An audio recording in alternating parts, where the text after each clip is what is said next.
For now, we would like to hear from Arnaldo. What has been your experience from this process?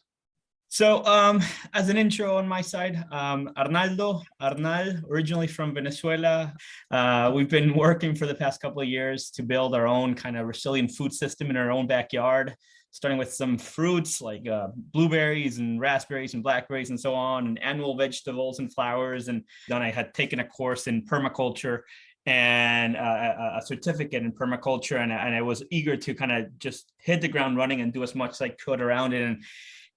But part of it is also kind of sharing and learning from others. And one of the challenges I have had has been around learning really from others and sharing best practices with folks around the community. And there are some folks out there that I've seen that they do it, but there's some weird reason kind of either been scared or reluctant to actually go and stopping and going to talk to them. So when I actually got proposed to be part of this pilot, I got excited on the opportunity and said, well, this is a great chance for me to connect with someone in the town. And literally, like either that day or the day after, I was driving by a specific house that I've been looking at for the past year, and every other weekend there's something new. Like the guy put up anything like a kiwi trellis. So there's so many stuff. So that day I saw him in his backyard. I stopped my car and just went out and introduced myself. And literally I went up to him and said, you have been an inspiration for me to keep on doing the work that I'm doing in my own backyard.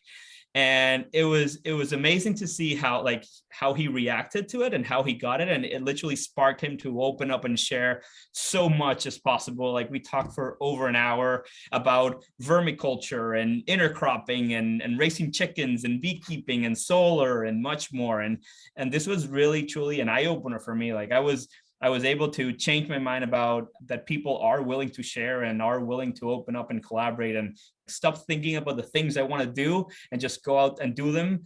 As my now new permaculture friend told me, like, I just simply quickly do some YouTube university and go and try it out. And surprisingly, and most of the times it actually works out. And so it really helped me to open up and do more. And also like fighting with deer and rabbits eating my food. And so he goes like, yeah, no, I just share. I just have part of my food is for the animals. I'm like, all right, I got to do more of that then. And one of the things, literally the next day, I went to my elderly neighbor.